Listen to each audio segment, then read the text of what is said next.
Assalamualaikum warahmatullahi wabarakatuh. Oke, kita lanjut part 2, dimana kita akan membahas tentang jenis dan karakteristik kerajinan tekstil.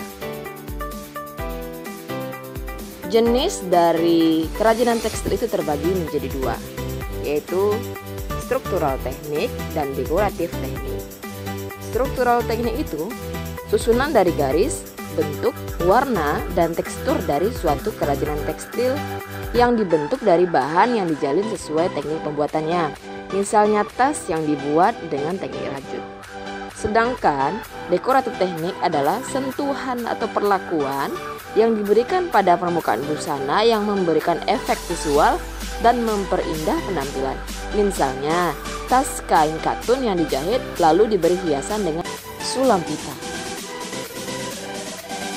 Pembuatan produk kerajinan tekstil yang dilakukan tangan, kedua teknik ini memiliki karakteristik yang berbeda satu sama lainnya. Kalau struktural teknik, dia cenderung lebih klasik, unik, rumit, dan detail karena bentuk kerajinan tekstil yang dibuat dibentuk langsung saat membuat. Sedangkan dekoratif teknik memiliki kecenderungan hanya menghias permukaan sebuah benda. Proses produksi kerajinan tekstil. Kerajinan tekstil sebagai fungsi hias dibuat dengan tujuan yang pertama, untuk memenuhi kebutuhan. Perajin telah mempertimbangkan tujuan dari pembuatan produk kerajinan tekstil fungsi hias yaitu sebagai penghias. Sementara produk kerajinan tekstil fungsi pakai digunakan sesuai kebutuhan. Contohnya, hiasan dinding, fashion, aksesoris, dan elemen estetis interior. Seperti di gambar ya, bisa dilihat. Berikutnya yang kedua yaitu kerajinan tekstil hasil pengembangan, di mana fungsi hias dapat pula dibuat dengan memodifikasi bahan dan teknik. Pengrajin terkadang membuat inovasi pada produk kerajinan mereka yang dinilai telah usang atau membosankan. Cara seperti ini dinilai berhasil untuk dapat meningkatkan daya tarik dan nilai jual produk yang dimaksud. Bisa dilihat di contoh ya, adalah produk kerajinan fungsi hias hasil modifikasi. Kita mulai dengan proses produksi yang pertama yaitu tapestri. Tapestri ini adalah kegiatan menenun yang sudah ada sejak 500 sebelum Masehi, terutama di daerah Mesopotamia dan Mesir. Tapestri ini dikerjakan dengan manual atau keterampilan tangan maupun dengan mesin atau ATBM, yaitu alat tenun bukan mesin. Bahan pembuatan hiasan tapestri yang pertama, benang tipis untuk lungsi, kemudian benang tebal untuk pakan. Alat pembuat hiasan tapestri yang pertama kayu spandram yang diberi paku untuk benang lungsi, batang kayu. Proses pembuatan tapestri yang pertama, pembuatan lungsi pada pengidangan tenun, memasukkan benang pakan pada lungsi, mengganti warna pakan sesuai motif yang diinginkan. Jika ingin menggunakan teknik ria, caranya demikian. Hiasan tenun serat hasil jadi setelah dilepas dari pemidangan. Hiasan tenun serat bentuk lain. Proses pembuatan hiasan tenun serat. Yang kedua yaitu batik. Motif batik berdasarkan wilayah penyebarannya terbagi menjadi dua, yaitu batik pedalaman atau klasik berkembang di masa lalu. Yang kedua, batik pesisir berkembang pada masyarakat di luar keraton, pengaruh budaya di luar Pulau Jawa.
Proses pembuatan batik terbagi menjadi 13, bisa lihat langsung di samping kanan.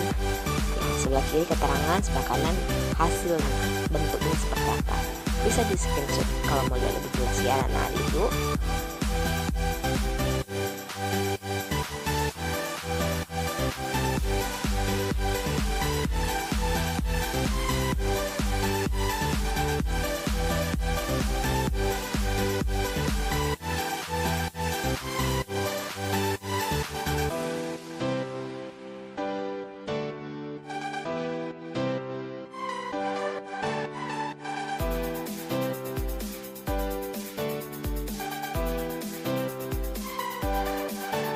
Kemudian yang ketiga adalah sulam atau bordir, adalah hiasan yang dibuat di permukaan kain dengan jarum jahit dan benang.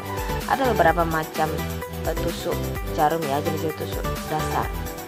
Hasil akhir sulaman bisa dilihat yang berkembang saat ini.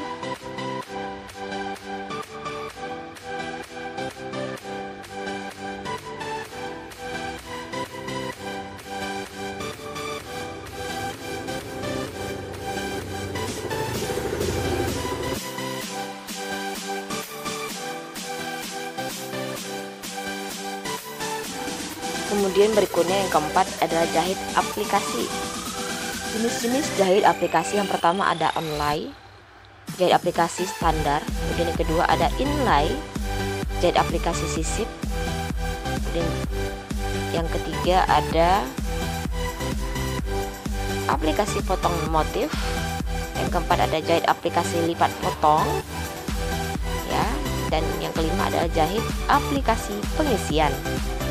Alat produksi jahit ada jarum jahit, gunting, jarum pentul, alat penusuk benang, pemidangan kapur jahit, pendedel jahitan, dan setrika.